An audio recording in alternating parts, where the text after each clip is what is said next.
नमस्ते। हमेशा खुश रहो बेटिया। My name is Ram Kumar, associate professor in department of pharmacognosy, faculty of pharmaceutical science, Jyoti Vidyapeeth, women university, Jaipur. We are now started second part of the cultivation of natural drugs.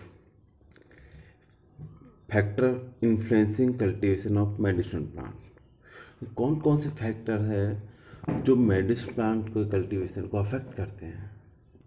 तो हमने starting में study की थी कि various type of the factor affect करते हैं cultivation of medicine plant.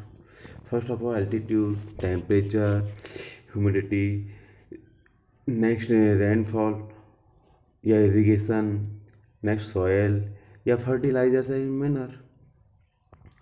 तो first of all we are study altitude, temperature and humidity. किस प्रकार ये एल्टीट्यूड है या टेम्परेचर है या ह्यूमिडिटी है जो मेडिसिन प्लांट के कल्टीवेशन को अफेक्ट करते हैं। एल्टीट्यूड जनरल में जो एल्टीट्यूड है वो मेनली जो है रोल अटेंड करता है मेडिसिन प्लांट को। Various type of the medicine plant generally high altitude पर ही कल्टीवेटेड होते हैं और कुछ प्लांट्स ऐसे हैं जो लो एल्टीट्यूड पर कल्टीवेटेड होते हैं। फॉर एग्जांपल्स टी है जो 1000 से 500 एल्टीट्यूड पर कल्टीवेटेड होते हैं और जो सबसे लोवेस्ट है जो कार्डामोम 600 से 1600 पर ही कल्टीवेटेड हो जाते हैं। ठीक इसी प्रकार टेम्परेचर अफेक्ट करता है प्लांट के कल्टीवेशन पर। जैसे जो फेवरेबल टेम्परेचर है, नॉर्मल कैफीन है, कॉफ़ी है, वो बिल्कुल लो टेम्परेचर पर ही कल्टीवेटेड होते हैं और ग्रोथ करते हैं, जो कि कोल्ड टेम्परेचर इनको रिक्वायरमेंट होती है। नेक्स्ट है अपना जो इसमें टेम्परेचर अगर हम देखते हैं, जैसे कॉफ़ी या टी है, ये बहुत ही कम टेम्परेचर पे।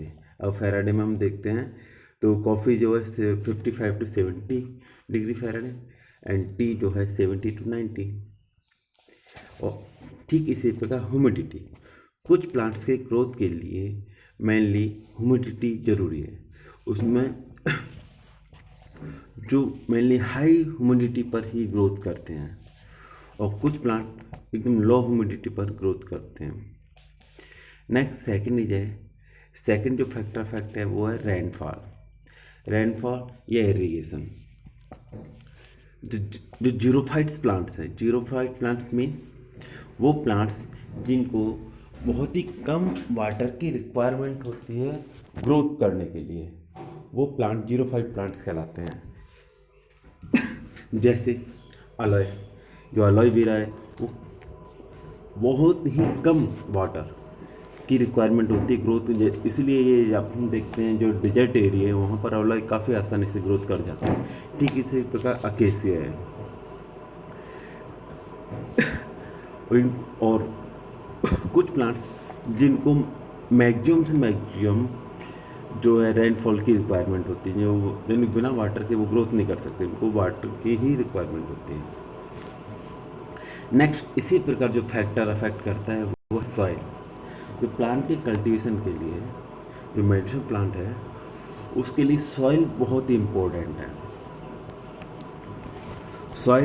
सॉइल अगर हम देखते हैं, सॉइल जो है उसके जो टाइप्स हैं, सॉइल टाइप्स मीन्स उसके जो पार्टिकल साइज है या ऑर्गेनिक मैटर है उस पर डिपेंड करता है। जनरली सॉइल जो है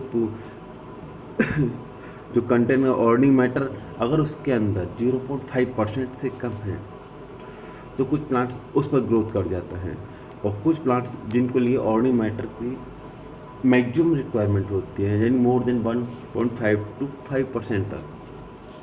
ठीक इसी प्रकार प्लांट की ग्रोथ के लिए सॉइल की जो पीएच है वो रिक्वायरमेंट होती है। जनरली जो पीएच होती है सॉइल की 6.5 to 7.5%। 5 पीएच जो मैक्सिमम प्लांट है वो इसी पीएच पर ग्रोथ करते हैं। और इसी पीएच पर जो मैक्सिमम जो न्यूट्रिएंट है वो रिक्वायरमेंट होती है, और जो एल्कलाइन पीएच होती है न्यूट्रलाइज कर देता है by the limiting and acidic soil को एंड अप्लाइंग जिप्सम। फिर उसके लिए हमें जिप्सम की अप्लाई करना होता है। फॉर एग्जांपल जो जनरली जो सॉइल के जो टाइप है, जो 4 टाइप में डिवाइड किया हुआ है उसके साइज के अकॉर्डिंग, अगर अब लेस देन 0.002 mm जो डायमीटर का साइज है, पार्टिकल साइज वो होता है, तो वो जनरली कहलाता है फाइन क्ले। और जो उससे ऊपर होता है 0.002 से लेकर 0.02 mm तो कोर्स क्ले कहलाता है। और जो थर्ड है 0.02 से 0.2 mm जो फाइन सैंड, और जो लार्जेस्ट सैंड होता है उसका जो डायमीटर होता है 0.2 से 2 mm जिसे हम कोर्स सैंड बोलते हैं। और ये जनरली क्ले कर जो कवर करता है mainly percentage by clay, depending करता है on percentage by clay. Soil की जो कवरेज है सॉइल के अकॉर्डिंग वो डिफरेंट जो हम टेबल में देख रहे हैं उसके अकॉर्डिंग मेनली जो परसेंटेज है वो कवर करता है। ठीक, नेक्स्ट जो है वो फैक्टर है सॉइल फर्टिलिटी, फर्टिलाइजर या फर्टिलिटी। सॉइल की जो फर्टिलिटी वो मेनली डिपेंड करती है प्लांट की कल्टीवेशन के लिए। It is capacity of this soil to provide plant nutrients in sufficient amount and provide a suitable medium to the plant for growth. Soil provides the plant with required chemical constituent and nutrients. The physical arrangement and nature of soil particles, soil content of organic matter, अगर उसमें ऑर्निंग matter ज़्यादा है तो वो requirement जो plant की growth के लिए अच्छा है। ठीक इस प्रकार जो क्ले है और फाइन पार्टिकल्स है उसके अंदर, तो वो एडहेसिव और कोहेसिव प्रॉपर्टी रखता है सॉइल की, जो कि जो प्लांट न्यूट्रिएंट्स है उसको एडहेस जो होल्ड करके रखता है। ठीक इसी प्रकार फर्टिलाइजर्स मैनर, जो प्लांट की ग्रोथ के लिए जो फर्टिलाइजर रिक्वायरमेंट होते हैं वो या मैनर्स हैं वो बहुत ही इम्पोर्टेंट होते हैं जो प्लांट की ग्रोथ के लिए। ये जनरली क्या करते हैं, जो कार्बन डाइऑक्साइड, सन रे, वाटर और minerals from the soil are constituent required by the plants for their growth. ये सारे जो भी रिक्वायरमेंट्स है कार्बन डाइऑक्साइड, सन रे, वाटर, मिनरल्स, और ये सब प्लांट की ग्रोथ के लिए इम्पोर्टेंट है। Plants able to bear fruits, grains, fibers, etc. synthesize fixed and volatile oil, glycosides, alkaloids, sugar, many other chemical with a limited number of chemical elements. Soil fertilizers generally काफ़ी types के में इसको divide किया गया है। Chemical fertiliser है, ये chemical fertiliser further इसको है ना फर्दर कई 2 भाग्स में डिवाइड किया हुआ है, primary nutrients and secondary nutrient. Primary nutrients में जनरली हमने प्लांट की ग्रोथ के लिए पहले भी स्टडी की हुई है, जो जिसके अंदर जनरली नाइट्रोजन, फास्फोरस और पोटेशियम आते हैं। और सेकेंडरी न्यूट्रिएंट्स में मैग्नीशियम, कैल्शियम और सल्फर आते हैं, जो कि प्लांट्स की ग्रोथ के लिए इम्पोर्टेंट है। और जो माइक्रो न्यूट्रिएंट्स है इसके अंदर generally carbon dioxide, oxygen, carbon, oxygen, hydrogen, chloride, ये जनरली हमें मिलते हैं। एंड जो नेक्स्ट है bio fertiliser have develop drawback of inadequate supply. Inadequate supply करता है और हाई कॉस्ट होती है। अनडिजायर्ड इफेक्ट ये प्रोड्यूस करता है बायो फर्टिलाइजर्स। ऐसे मिनरल्स में जनरली जो हम यूज करते हैं मार्केट से, इसके अंदर जैसे फार्म यार्ड मिनर्स है, वो सब आते हैं। ये कास्टर सीड केक है, पोल्ट्री मिनर्स है, नीम है, क्रंच सीड है, वर्मी कंपोस्ट है, एक्सेट्रा। ये सारे जो हैं उसकी प्लांट की ग्रोथ के लिए इम्पोर्टेंट। एंड देन उसके बाद जो इम्पोर्टेंट है वो है पेस्ट।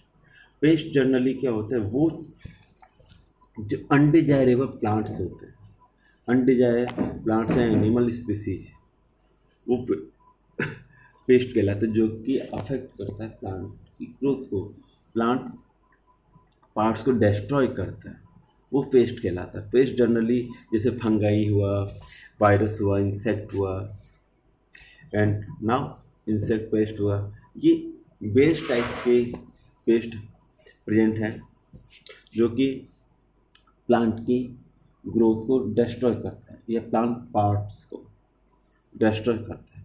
इसके लिए हमें जो पेस्ट मैनेजमेंट, जिस पेस्ट कंट्रोल हम करते हैं, जिसको हम पेस्टिसाइड्स बोलते हैं, वो पेस्टिसाइड्स वो कहलाते हैं जो कि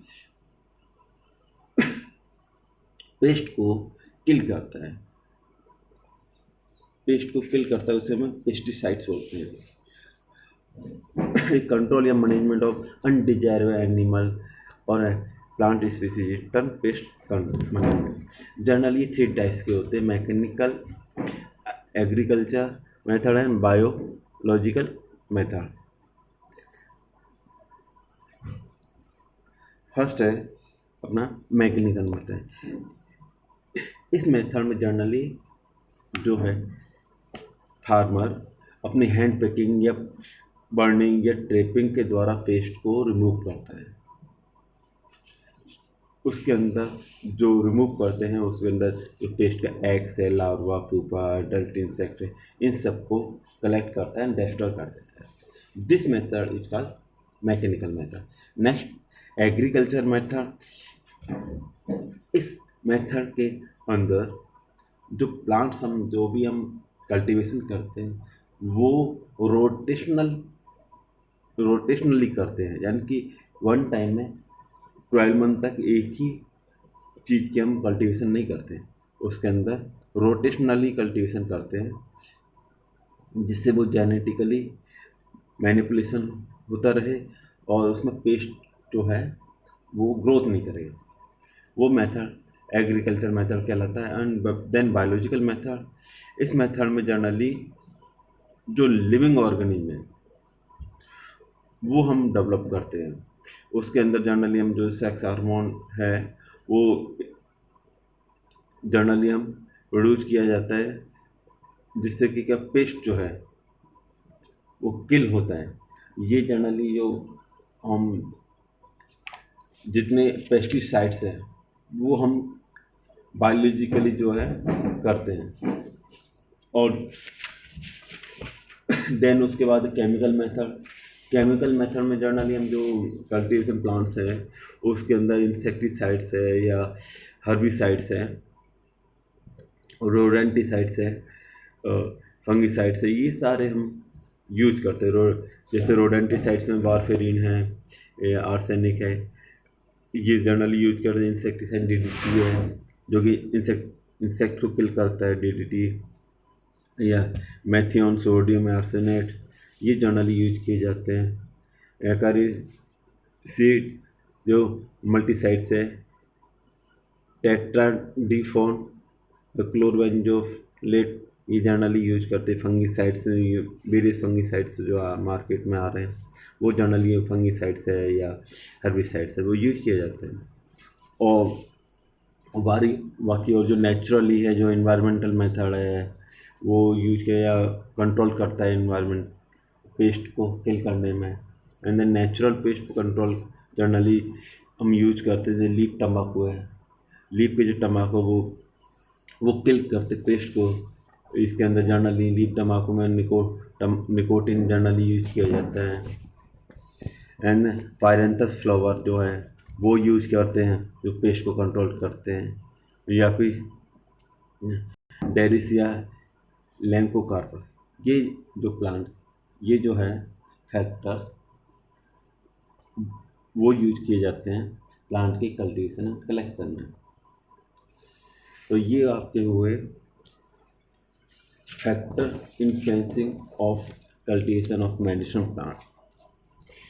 So I hope you are satisfied with my digital section.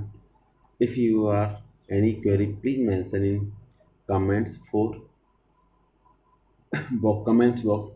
I will resolve it. Thank you.